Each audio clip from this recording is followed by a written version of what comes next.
Selanjutnya kita masuk ke dalam materi pembelajaran kita, yaitu tentang sensor. Apa itu sensor?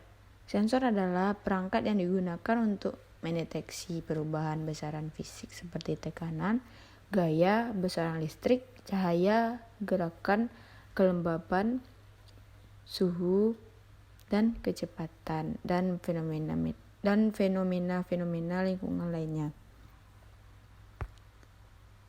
Ada tipe-tipe sensor berdasarkan prinsip kerjanya. Yang pertama ada sensor aktif dan ada sensor pasif.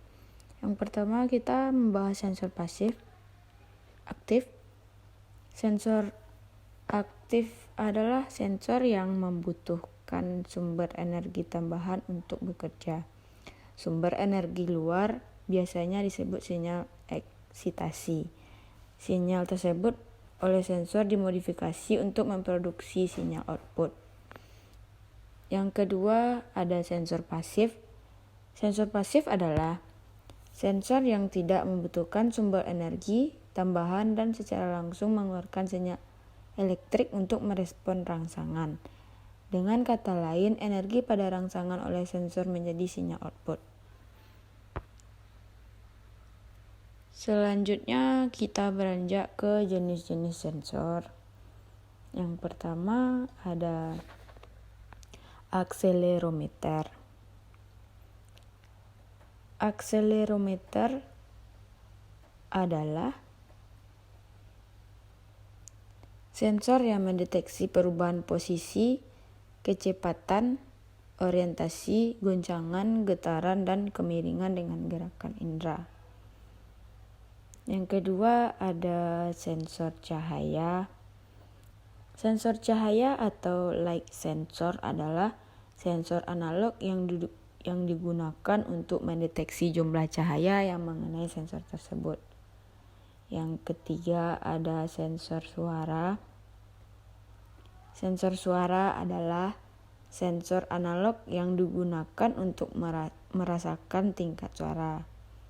Sensor suara analog ini menerjemahkan amplitude volume akustik suara menjadi tegangan listrik untuk merasakan tingkat suara. Yang keempat ada sensor suhu. Sensor suhu merupakan sebuah sensor yang tersedia secara luas baik dalam bentuk sensor digital maupun analog. Ada berbagai jenis sensor suhu yang digunakan untuk aplikasi yang berbeda. Salah satu sensor suhu adalah termistor, yaitu resistor pK termal yang digunakan untuk mendeteksi perubahan suhu. Yang terakhir ada sensor tekanan. Sensor tekanan atau pressure sensor adalah sensor yang digunakan untuk mengukur jumlah tekanan yang diterapkan pada sebuah sensor. Sensor tekanan akan menghasilkan sinyal keluaran analog yang sebanding dengan jumlah tekanan yang diberikan. Selanjutnya ada cara kerja sensor. Bisa kita lihat pada gambar bagaimana cara kerja sensor tersebut. Bisa kita simak bersama-sama. Selanjutnya kita akan beralih pada materi selanjutnya, yaitu tentang transducer.